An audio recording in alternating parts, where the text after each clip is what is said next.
Akan seperti ini ya, karena memang masih ya saya mungkin sedikit banyak sudah ketergantungan dengan obatnya gitu ya.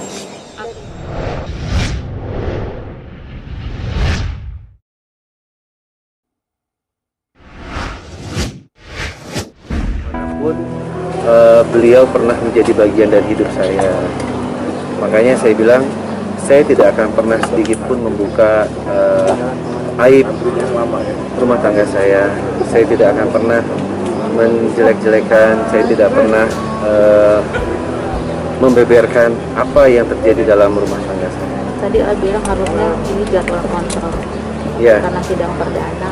Ya, kebetulan tadi majelis hakim sudah terima surat dari rumah sakit yang bersangkutan untuk untuk dibacakan di ruang sidang bahwa memang harusnya hari ini jadwal saya disuntik lagi, tapi karena terbentur jadwal sidang, jadi saya ke rumah sakitnya itu di hari Senin. Itu tidak masalah karena kan jadi molor. Sebenarnya agak masalah sebenarnya karena tadi malam bukan tadi malam sih, tepatnya kemarin siang itu saya dapat serangan lagi gitu. Apa yang rasakan ketika dapat serangan itu? Saya lagi jalan tiba-tiba saya jatuh aja, jatuh ya udah nggak kuat aja gitu. Apa yang paling fatal ketika nanti jatuh terus akan terus seperti ini? Dulu sih pernah dulu saya lagi jalan terus tiba-tiba kayak blackout aja, terus bangun-bangun kepala saya itu udah ada telur besar karena benjol, karena saya udah nggak ingat apa-apa lagi. Sakit apa bang? Jadi saya tuh sudah terkonfirmasi memang dulu. Jadi ini sebenarnya ini penyakit yang kambuh lagi. Jadi penyakit saya itu 1 banding 1 juta orang yang terkena penyakit seperti saya, namanya itu distonia. Distonia itu jadi dia kebetulan saya yang diserang adalah syaraf motorik otak kecilnya. Jadi kadang anggota tubuh saya itu bergerak di luar perintah otak. Gitu. Jadi kadang kalau lagi seperti kemarin saya waktu mau disuntik sama profesor itu kepala saya itu terus goyang, tangan saya juga tremor. Kalau misalnya telat suntik akan seperti ini terus? Akan seperti ini ya, karena memang masih ya saya mungkin sedikit banyak sudah ketergantungan dengan obatnya gitu ya. Akan jadi trauma tersendiri nggak sih dengan proses sidang ini kan? Bukan yang sekali 2 kali ya gitu kan?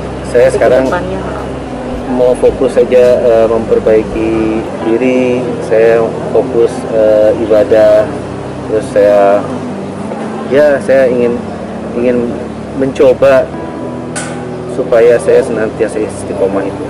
Sakit hati nggak sih sebagai seorang anak, karena mami juga yang diserang, adik juga yang diserang, padahal mengenal seorang. Kalau soal itu, baik, soal itu biar saya curhatin sama Allah aja.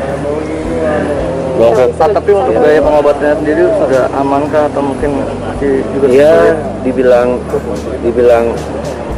aman. Saya sekarang saya berharap dan hanya berharap pertolongan Allah itu. Karena kalau dibilang biaya cukup besar ya, dan itu tidak bisa di-cover sama asuransi gitu.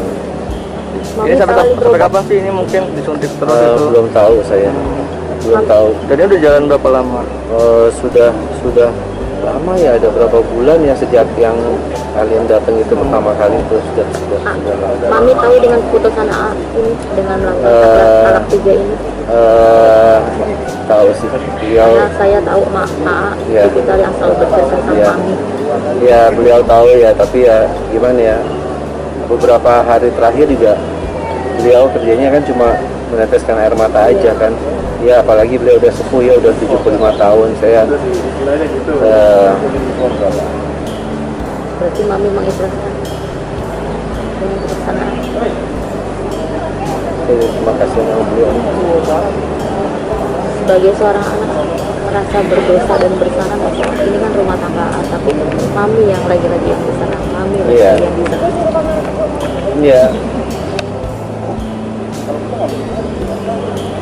Ya gitu deh Pak. Bang Ferry. Mungkin terakhir Bang, apa yang menguatkan dalam kondisi sekarang? Saya hanya minta kekuatan dari Allah. Bang Ferry akhirnya yang memutuskan untuk talak 3 langsung gitu, meyakinkan, apa yang bikin yakin gitu Bang? Yang tadi seperti saya bicara sama Mbak, maksudnya saya hanya minta kekuatan dari Allah aja. Saya istiqoroh, saya perbanyak ibadah, saya minta petunjuk Allah itu aja.